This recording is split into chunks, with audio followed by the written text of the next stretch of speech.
Program complete. Auto-engage time sequence synchronized. Hello, and welcome to my channel, Jamie Plays. In this video, we will examine the basic premise behind Star Trek New Horizons and Star Trek New Civilisations, including the aims and goals of each mod, how they are developed, and more. Before we start, it's important to clarify some things. Star Trek New Horizons and New Civilisations started life as the same mod, but the team split due to creative differences.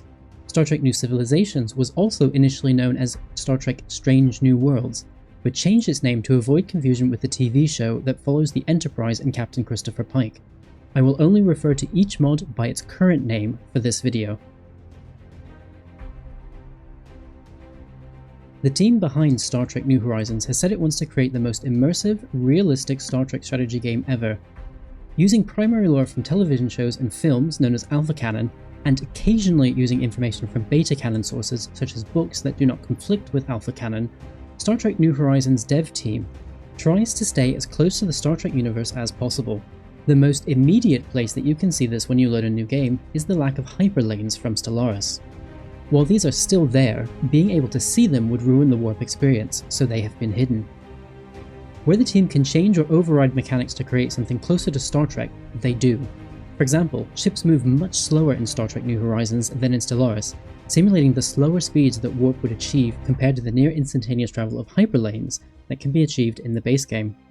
Warp is also simulated by maximizing the number of hyperlane connections between systems to make systems connect with every nearby system.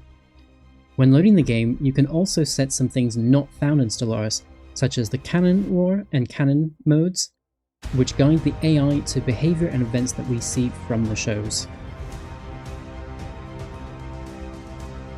In contrast, Star Trek New Civilisations adds Star Trek to the confines and the mechanics of Stellaris. The mod adds many new events and mechanics to the game, but works in tandem with the existing ones from the base game. Additionally, a lot of information in the universe comes from Beta Canon, so unless you've read the vast number of books and other publications, there may be a lot of empires and species that you are not familiar with. For this section of the video, I will use information from 2023 as the model when comparing Stellaris, Star Trek New Horizons, and Star Trek New Civilisations. Subsequent years have been very similar in terms of updates. Stellaris typically receives one update per quarter. In 2023, Paradox released major updates in March, May, September, and November, each with bug fix patches that came out shortly after. Two of these major updates were released to coincide with DLCs. Note that for Star Trek New Horizons and Star Trek New Civilisations, the DLCs are not required to play, but add some features, such as making certain races playable, but these are minor elements in the mod. Star Trek New Horizons and Star Trek New Civilisations continue to receive regular updates, both in terms of compatibility with updates to the base game and new content-focused updates, but the frequency depends on the nature of the mod. Because Star Trek New Civilisations works more closely with the base game, the team can add many updates quickly. Updates occur on a near daily basis, tweaking balance, adding a new ship or event, or improving the game. Usually there are a couple of minor edits, tweaks, or the like, meaning the size of the updates that come out every day is much smaller. In contrast, due to Star Trek New Horizons' radically different nature from Stellaris' and Star Trek New Civilisations, additions and changes to New Horizons have a lot more to contend with, including playing nicely with all of the other modded systems, mechanics, and the UI. Therefore, updates undergo beta testing to ensure these changes have not broken the game.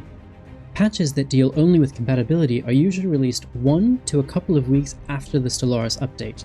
Content-focused updates are typically released a couple of times per year. Both dev teams also have side mods that you may be interested in.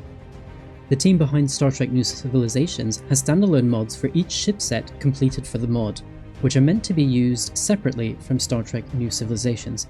Instead, use these mods when you play Stellaris to add in some Star Trek flavour without completely removing base game empires and ships.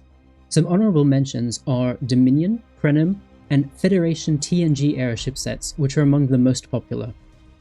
In addition to the shipset mods, some mods change the date, allowing for more realism when playing some of the scenarios that you find in Star Trek New Civilisations, such as the 2347 start for the Federation Cardassian Border War scenario, and the 2156 start for the Earth-Romulan War.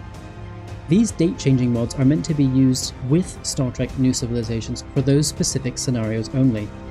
A link to all of the mods made by the Star Trek New Civilisations team will be in the description below. The Star Trek New Horizons team has also made additional mods, but rather than being standalone, they are meant to be used within the main Star Trek New Horizons mod.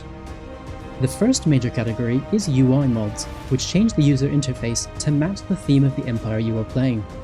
At the moment, there are UI mods for all of the major empires, such as the Klingons, Romulans, Dominion and Federation, to name a few, as well as the Universal UI mod, which adds a modern, Lacars-esque inspired feeling to Star Trek New Horizons without being specific to one empire or another.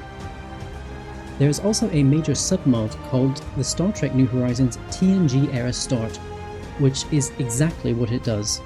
Loading the game with the submod active will also convert the TNG-specific galaxies, including the main map and the Mirror Universe map, to the state of the TNG era. The submod also changes the date for more realism. This mod runs a script that populates the universe to the TNG area, so run it for a couple of months when you first start playing. Again, the description below will link to all of the mods made by the Star Trek New Horizons team. Thanks for watching this comparison video. You can find more videos comparing Stellaris, Star Trek New Horizons and Star Trek New Civilisations in the playlist in the description and at the end of this video. If you have any questions, please put them in the comments below and either someone else or I will do our best to answer them. If you found this video helpful, please give it a thumbs up and subscribe to my channel for more Stellaris, Star Trek New Horizons and Star Trek New Civilisations content. Bye for now.